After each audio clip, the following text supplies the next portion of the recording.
Shri IB Satheesh, അങ്ങേക്ക് 12 minute. Sir, ഈ ധനാഭ്യർത്ഥനകളെ പിന്തുണയ്ക്കുകയാണ്. രണ്ടാം പിണറായി സർക്കാരും ഒന്നാം പിണറായി സർക്കാരിൻ്റെ മാതൃകയിൽ ജനങ്ങളുടെ മുന്നിൽ അവതരിപ്പിക്കപ്പെട്ട പ്രകടന പത്രിക അത് ഓരോന്നായി നടപ്പാക്കുകയും ഓരോ വർഷവും അതിൻ്റെ പുരോഗതി ജനങ്ങളോട് തുറന്നു പറഞ്ഞ് നടപ്പാക്കിയതും നടപ്പാക്കാൻ ഉദ്ദേശിക്കുന്നതുമായ കാര്യങ്ങളെ സംബന്ധിച്ച് ജനങ്ങളുടെ വിശ്വാസമാർജിച്ച് മുന്നോട്ട് പോകുന്ന സമീപനമാണ് സ്വീകരിക്കുന്നത്.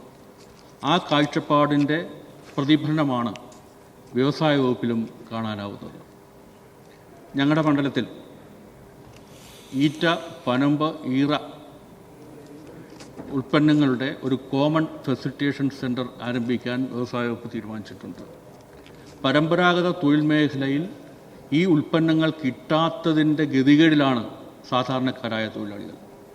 അവർ ശേഖരിക്കുന്ന ഉൽപ്പന്നങ്ങൾ വൈവിധ്യവൽക്കരണം, വിപണനം ഇവ ഉറപ്പുവരുത്തുക എന്നതാണ് കോമൺ ഫെസിലിറ്റേഷൻ സെൻറ്റർ വഴി അർത്ഥമാക്കുന്നത്.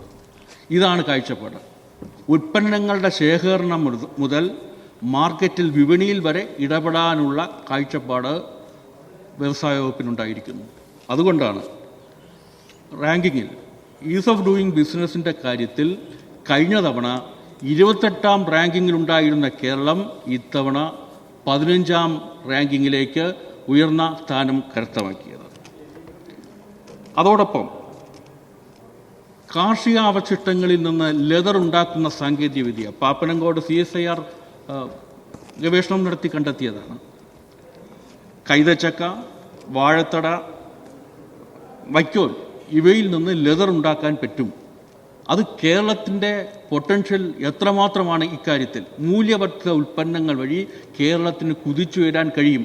ആ സാങ്കേതികവിദ്യ ഉപയോഗിച്ച് വ്യവസായം ആരംഭിക്കാനുള്ള ശ്രമം കേരളത്തിൽ ആരംഭിച്ചു കഴിഞ്ഞിരിക്കുന്നു. കേരള വെളിച്ചെണ്ണ കേരള ബ്രാൻഡ് ഉൽപ്പന്നങ്ങളുടെ തുടക്കമാണ്. നമുക്കൊക്കെ അറിയുന്നത് പോലെ കൗടില്യൻ്റെ അർത്ഥശാസ്ത്രകാലം മുതൽ കേരളത്തിലെ ഉൽപ്പന്നങ്ങളുടെ സാധ്യത ആഗോളതലത്തിൽ ചർച്ച ചെയ്യപ്പെടുന്നുണ്ട്. ഭൗമസൂചികയിൽ ജിയോഗ്രഫിക്കൽ ഇൻഡിക്കേഷൻ അതിൻ്റെ പ്രൊട്ടക്ഷൻ കൂടി നേടിക്കഴിഞ്ഞാൽ കേരളത്തിലെ ഒട്ടനവധി ഉൽപ്പന്നങ്ങൾക്ക് ലോക വിപണി കീഴടക്കാൻ പറ്റും. ആ ദിശയിലേക്ക് നമ്മൾ മുന്നോട്ട് പോവുകയാണ്. സംരംഭകത്വം മനസ്സ് സൃഷ്ടിക്കുക എന്നതാണ് വ്യവസായ വകുപ്പിൻ്റെ ഒന്നാമത്തെ പരിഗണന. ആ നിലയ്ക്കുള്ള കാര്യങ്ങൾ മുന്നോട്ട് പോകുന്നു. ആദ്യത്തെ 4 വിജയകരമായി വിക്ഷേപിച്ചു. ആ വിജയ ഭ്രമണപഥത്തിൽ കേരളത്തിലെ 4 പൊതുമേഖലാ സ്ഥാപനങ്ങളുണ്ട് sir. Keltron, SIFL, Travancore Cochin limited, Kerala automobile limited. അതിനു മുമ്പ് ചന്ദ്രയാൻ 3 മിഷനിൽ 41 ഇലക്ട്രോണിക് മൊഡ്യൂളുകൾ നൽകിയത് കെൽട്രോണാണ്. പരമ്പരാഗത തൊഴിൽ മേഖലയെ സംരക്ഷിക്കാനുള്ള പ്രതിജ്ഞാബദ്ധത ഈ സർക്കാർ പുലർത്തുകയല്ലേ. 2023-24 അധ്യയന വർഷത്തിൽ 9 ലക്ഷം കുട്ടികൾക്ക് 40 ലക്ഷം മീറ്റർ യൂണിഫോമാണ് വ്യവസായ വകുപ്പ് നൽകിയിരിക്കുന്നത്. അതുവഴി ആ തൊഴിൽ മേഖലയിൽ ഉണ്ടായിരിക്കുന്ന ഉണർവും വരുമാന വർധനവും എത്രമാത്രമായിരിക്കും. ചുരുക്കി പറഞ്ഞാൽ കേരളം പ്രതീക്ഷയുടെ മുനമ്പായി മാറുന്നു. Cape of good hope. നിക്ഷേപകരെത്തുന്നു. ഞങ്ങളുടെ തന്നെ അനുഭവം പറയാം. കാട്ടാക്കട മണ്ഡലത്തിൽ ഒരുപക്ഷെ കേരളത്തിൽ ആദ്യമായി ഒരു നിയോജക മണ്ഡലം ഇൻവെസ്റ്റേഴ്സ് മീറ്റ് സംഘടിപ്പിച്ചത് കാട്ടാക്കടയായിരിക്കും എന്നാണ് ഞാൻ വിചാരിക്കുന്നത്. 362 കോടി രൂപയുടെ എക്സ്പ്രഷൻ ഓഫ് ഇൻട്രസ്റ്റ് ആണ് അവിടെ ഒപ്പുവയ്ക്കപ്പെട്ടത്. പക്ഷേ ഞങ്ങൾ അഭിമുഖീകരിക്കുന്ന ഒരു പ്രതിസന്ധി അത് തലപരിമിതിയാണ്. ആ തലപരിമിതി പരിഹരിക്കാനുള്ള ഏറ്റവും കാലോചിതമായ തീരുമാനം ഈ ഗവൺമെൻറ് എടുത്തിരിക്കുന്നു. പുതിയ ലാൻഡ് അലോട്ട്മെൻറ്റ് റൂൾ അതാണ് പറയുന്നത്. ഭൂമി ലഭ്യത കേരളത്തെ സംബന്ധിച്ചിടത്തോളം ഒരു വലിയ പ്രശ്നമാണ്. 30% നീർത്തടവും 30% വനാതിർത്തിയുമുള്ള കേരളത്തിലെ ഭൂമി ലഭ്യത പരിഹരിക്കാൻ ഈ ലാൻഡ് അലോട്ട്മെൻറ്റ് റൂൾ വഴി കഴിയും എന്നാണ് ഞങ്ങൾ വിചാരിക്കുന്നത്. ലോജിസ്റ്റിക് പാർക്കുകൾ ആരംഭിക്കാൻ 7 കോടി രൂപയുടെ ഗ്രാൻഡ് നൽകാൻ സർക്കാർ തീരുമാനമെടുത്തിരിക്കുകയാണ്. വിഴിഞ്ഞം പോർട്ട് യാഥാർത്ഥ്യമാകുന്ന പശ്ചാത്തലത്തിൽ ഇതിൻ്റെ പ്രാധാന്യം വളരെ വലുതാണ്. നമ്മൾ കഷ്ടകാലത്തിലാണ്. നമുക്ക് വിഭവ പ്രതിസന്ധിയുണ്ട് എന്ന് പറഞ്ഞ് വരാൻ പോകുന്ന തലമുറയ്ക്ക് വേണ്ടിയുള്ള ദൗത്യം നിർവഹിക്കാതിരിക്കുന്നത് പാതകമാണ് എന്ന തിരിച്ചറിവിൽ പുതിയ കാലത്തിനനുസൃതമായ പദ്ധതികൾ നടപ്പാക്കുക എന്ന വിഷനാണ് വ്യവസായ വകുപ്പിനെ നയിക്കുന്നത്. ആദരണീയനായ കേരളത്തിൻ്റെ മുഖ്യമന്ത്രി എപ്പോഴും ഓർമ്മിപ്പിക്കുന്ന ഒരു കാര്യം, ഭിന്നശേഷി വ്യക്തിത്വങ്ങൾ സവിശേഷ വ്യക്തിത്വങ്ങളാണ്. അവരെ സവിശേഷ വ്യക്തികളായി പരിഗണിക്കണം. ഈ കാഴ്ചപ്പാടാണ് സാമൂഹ്യക്ഷേമ വകുപ്പിനെയും നയിക്കുന്നത്. ഞങ്ങളുടെ നാട്ടിൽ ഒരു ഭിന്നശേഷി വിദ്യാർത്ഥിയുടെ മുത്തച്ഛൻ വന്ന് കണ്ടിട്ട് പറയുകയാണ്, ഞാൻ 1/2 ഏക്കർ ഭൂമി സർക്കാരിന് സംഭാവനയായി നൽകുന്നു. കാരണം സാമൂഹ്യക്ഷേമ മേഖലയിൽ പിണറായി സർക്കാർ സ്വീകരിക്കുന്ന സമീപനങ്ങൾ ഞങ്ങളെപ്പോലുള്ളവർക്ക് ആശ്വാസമാണ് എന്ന കാഴ്ചപ്പാടാണ് ആ രക്ഷകർത്താവിനെ അതിന് പ്രേരിപ്പിച്ചത്.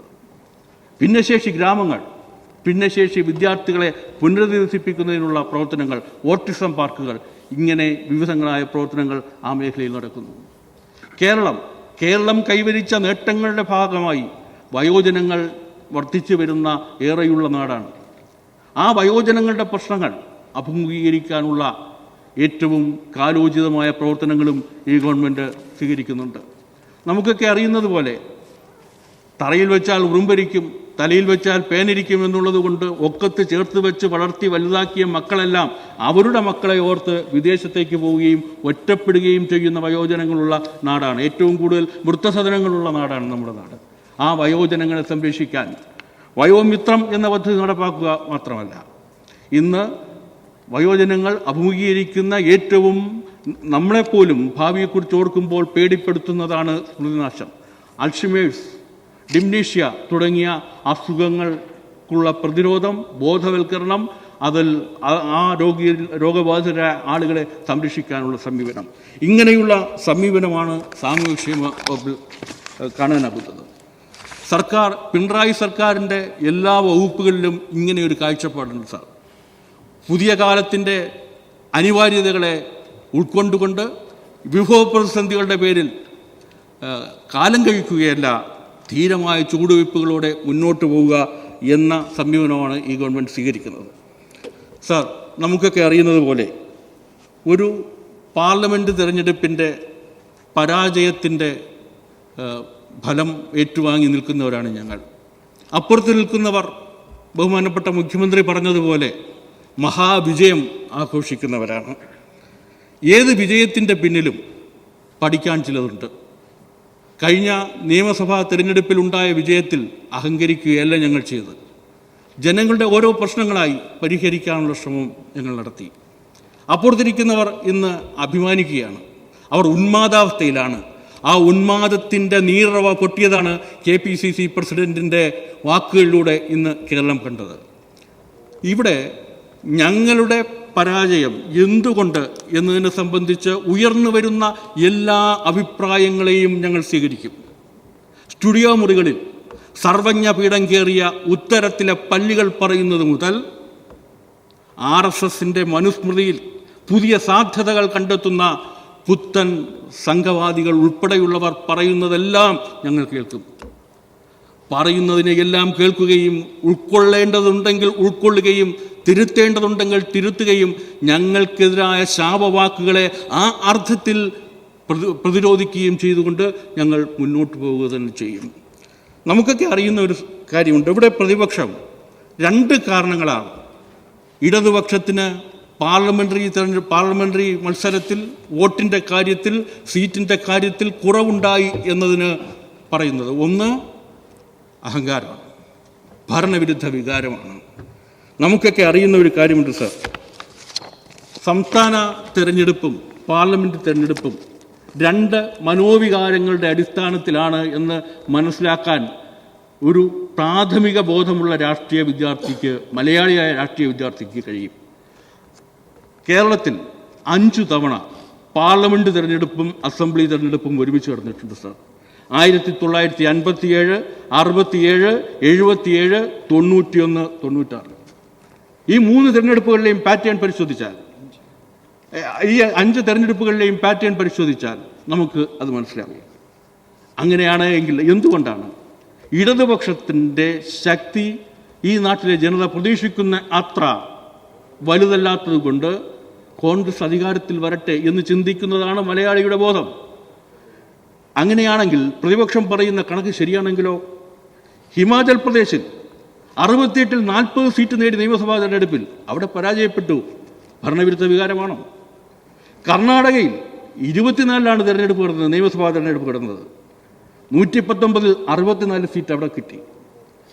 തെലങ്കാനയിൽ അപ്പോൾ വിജയത്തിൽ മതിമറന്നുകൊണ്ട് ഇടതുപക്ഷത്തെ ആക്രമിക്കാൻ വേണ്ടി ഉന്നയിക്കുന്ന വാദങ്ങൾ തിരിഞ്ഞുകുത്തുന്നതാണ് എന്ന് മനസ്സിലാക്കണം. ബഹുമാനപ്പെട്ട പ്രതിപക്ഷ നേതാവ് എപ്പോഴും ഇടതുപക്ഷത്തെ ഉപദേശിക്കുന്നത് നിങ്ങൾ ഇങ്ങനെ ആകരുത് എന്ന്. തീവ്ര വലതുപക്ഷത്തിലേക്ക് ഇടതുപക്ഷം പോകുന്നു, അതിൻ്റെ വ്യഥയാണ് അദ്ദേഹത്തിനുള്ളത്.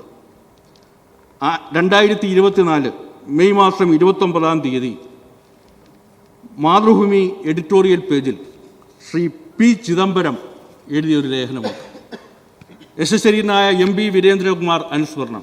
അതിൽ അദ്ദേഹം പറയുന്നത് ഇങ്ങനെയാണ്: ഇനി ഞാൻ പറയുന്നത് ആത്മവിമർശനപരമാണ്. എൻ്റെ പാർട്ടി ഉൾപ്പെടെയുള്ള മുഖ്യധാര രാഷ്ട്രീയ പാർട്ടികൾക്ക് നേരെ വിരൽ ചൂണ്ടിക്കൊണ്ടാണ് സംസാരിക്കുന്നത്. നമ്മൾ സാമ്പത്തിക നയങ്ങളുണ്ടാക്കിയപ്പോൾ പാവപ്പെട്ടവരെ മറന്നു. അവർക്കും 1286 രൂപയുടെ പ്രതിവർഷ കണക്ക് നമ്മൾ എഴുതി ചേർത്തു. ജനസംഖ്യയുടെ 20% പേർക്ക് വികസനത്തിൻ്റെ വലിയ ഫലമൊന്നും ഇനിയും കിട്ടിയിട്ടില്ല. അവർ മറക്കപ്പെട്ടവരാണ്, അവർ ജീവിതം തന്നെ ഭാരമായവരാണ്. പറഞ്ഞത് പി ചിദംബരമാണ്. വലതുപക്ഷ രാഷ്ട്രീയത്തിൻ്റെ പ്രയോക്താവായിരുന്ന ശ്രീ പി ചിദംബരം തിരിച്ചറിയുകയാണ്. ഇന്ന് അദ്ദേഹം സംസാരിച്ചു, ഞങ്ങൾ പാവപ്പെട്ട മനുഷ്യർക്ക് വേണ്ടിയിട്ടാണ് എന്ന്. പാവപ്പെട്ട മനുഷ്യരെങ്ങനെ പാവപ്പെട്ടവരായി, അവർ മറക്കപ്പെട്ടവരായി എന്നതിന് ഉത്തരമാണ് ശ്രീ പി ചിദംബരം നൽകുന്നത്.